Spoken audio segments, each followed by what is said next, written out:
আসসালামু আলাইকুম। আশা করি আল্লাহর রহমতে আপনারা সবাই ভালো আছেন। যদিও কিছু বাবা মারা ভালো নেই, তারা তাদের সন্তান হারিয়েছে। সেই সব বাবা মায়েদের প্রতি রইল আমার সমবেদনা। আল্লাহ তাদের সন্তানদেরকে জান্নাতবাসী করুক।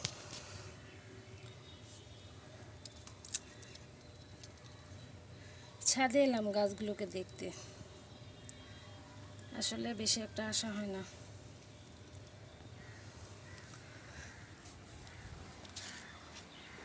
তো আসলে যারা হারিয়েছে তারা তো হারিয়েছে, যারা হারায় নাই তারা আসলে এই ব্যথাটা কম বুঝে।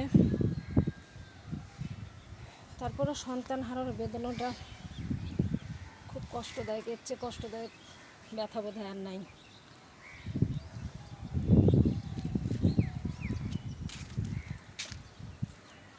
আজকে প্রচুর রোদ উঠেছে।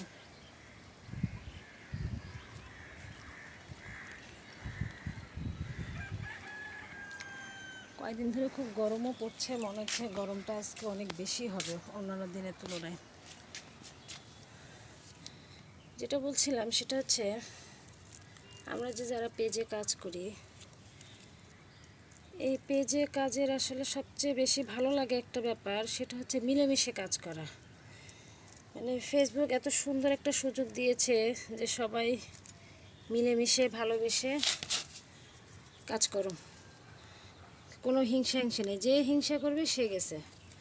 তো এটা আমার পছন্দ হয়েছে। মানুষের লাইফটা যদি এরকম হতো, কোনো প্রতিযোগিতা থাকতো না, সবাই সবার সহযোগী হতো, তো সহযোগী হলে আমাদেরই লাভ হতো, আমরা আসলে অনেক ডেভেলপ করতে পারতাম। কিন্তু তা না, আমরা প্রতিযোগিতার মতো শুরু করি, কে কার আগে যাব। এটাই হলো আমাদের সবচেয়ে বড় সমস্যা। লেবু ধরেছে, মাশাআল্লাহ, দেখা যাক টিকে কিনা। আরও লেবু ধরতো, অনেক বেশি লেবু ধরতো, কিন্তু ধরতেছে অবশ্য। গাছগুলোতে মেডিসিন দেওয়া হয়নি, মেডিসিন দিলে ফল ধরতে বেশি। মানুষের যেমন ওষুধ লাগে, গাছেরও ওষুধ লাগে, সেটাই দেওয়া হয়নি। ফেসবুকের কমন কথা হচ্ছে অন্যের ভিডিও দেখো, লাইক কমেন্টস করো। তো এইভাবে করলে সফলতা পাওয়া যায়, আসলেই সফলতা পাওয়া যায়।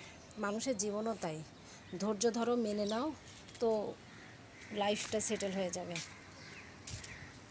প্রত্যেকটা জায়গায় তাই, ধৈর্য ধরো। ফেসবুকে বলেন, মানুষের লাইফ বলেন, ধৈর্য জিনিসটা আসলেই খুবই মূল্যবান একটা, এটার কি বলবো, বস্তু বললেন বা গুণ, গুণ বলেন। যার ধৈর্য আছে সে জীবনে গেইন করতে পারতেছে। ফেসবুক বলেন, নিজের লাইফ বলেন, চাকরি ক্ষেত্রে বলেন। তাই আমাদের সবচেয়ে বড় আগে যেটা করতে হবে, আমাদেরকে ধৈর্য ধরতে হবে। তো ইনশাআল্লাহ আমরা সফল হবই। আপনারা সবাই ভালো থাকবেন। আল্লাহ হাফেজ।